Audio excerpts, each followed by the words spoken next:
और इस वक्त हमारे साथ मौजूद हैं आम आदमी पार्टी के नेता और ओखला से विधायक अमानतुल्लाह खान। सर, जिस तरह से आपने काउंटर एफिडेविट भी दाखिल किया गया था और आज जो है 15 तारीख फिर से दी गई है, क्या कुछ कहना चाहेंगे वक्फ संशोधन बिल को लेकर? देखिए, आज जो है सुनवाई हुई। सुनवाई में ये कहा गया कि जो एफिडेविट गवर्नमेंट ऑफ इंडिया ने सबमिट किया था वो हम देख नहीं पाए। चीफ जस्टिस साहब रिटायर हो रहे हैं तो नई बेंच 15 को। और जिस तरह से काउंटर एफिडेविट में कई सारे अहम मुद्दे सरकार ने जो संपत्तियां हैं उनमें विवादित जो स्थितियां पैदा हुई हैं उसकी भी बात की है, तो उस पे आप वक्फ के मेंबर, जो स्टेट वक्फ बोर्ड बनता था उसके मेंबर मुस्लिम हुआ करते थे, वो मुस्लिम हटाकर एनी कर दिया है। जैसे नेशनल वक्फ काउंसिल था उसमें 10 कर दिए हैं मुस्लिम और 12 अदर्स कर दिए हैं, तो उसमें तादाद बढ़ा दी है। दूसरा, कोई भी प्रॉपर्टी अगर उसमें डिस्प्यूट क्रिएट होता है तो वो प्रॉपर्टी जो है वक्फ की नंबर, उसका नेचर चेंज हो जाएगा। नमाज अगर हो रही है तो नमाज रोक दी जाएगी, दफीना हो रहा है तो दफीना रोक दिया जाएगा। तो ये है, जब तक फैसला नहीं आया किसी प्रॉपर्टी को अपनी बता दे तो उसकी अपनी मानी जाएगी। और पहले बोर्ड जो बनता था वो इलेक्टेड होता था, वो इलेक्टेड खत्म। बहुत बड़ा दावा पेश किया है सुप्रीम कोर्ट के अंदर। सरकार की तरफ से कहा गया कि 116% जो है 2013 से वो हमारे इलाके की मस्जिदें हैं। किसी ने अगर कोई गांव है तो वो तो बड़ा है, मस्जिद बना दी, आबादी बनी है, आबादी भी तो बड़ी है, तो उसमें थोड़े ना किसी ने जबरदस्ती करके मस्जिदें बनाई हैं, कब्रिस्तान बनाए हैं, लोगों ने अपने खेत डोनेट किए हैं, ऐसा नहीं है। अगली डेट जो दी गई है, कर्ताओं के मन में जो आज सवाल थे, जो उम्मीदें थी, क्या वो बरकरार रहेंगी? बिल्कुल, उसमें हमें इंसाफ मिलेगा। जो कह दिया ठीक है, मैंने पहले बोल चुका हूँ इस बारे में। ये देखिए हमारे साथ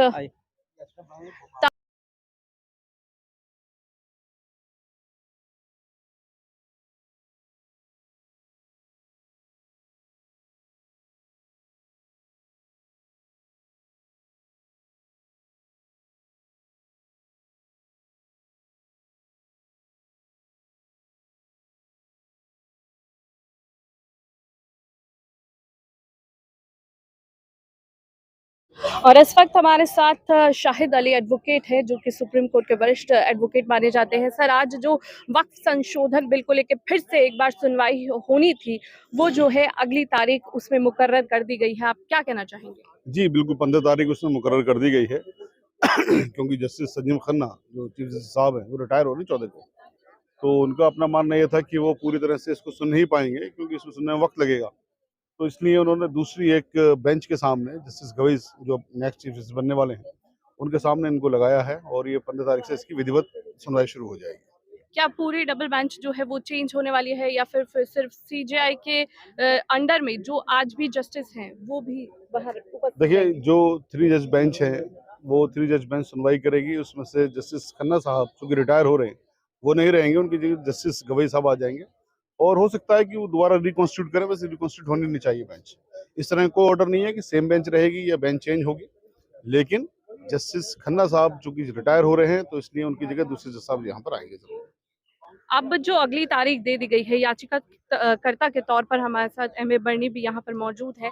क्या लगता है किस तरह से जो केंद्र सरकार की तरफ से हलफनामा दिया गया उसमें कुछ बदलाव हो सकते हैं?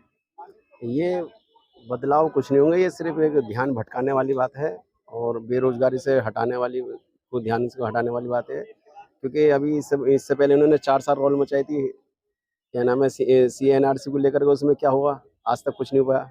जब इन्होंने शुरुआत की तो वहाँ पे 56% लोग गैर मुस्लिम निकले, उसको CNRC को बंद कर दिया जाएगा। ऐसे ही वक्फ को लेकर के ये क्या नाम है, क्योंकि अब जनता सवाल करने लगी थी। जनता हमारे देश की पढ़ी लिखी हो चुकी है, जनता जान गई है इनकी चालों को, तो ये ऐसे मुद्दे ला रहे हैं, लाते रहेंगे।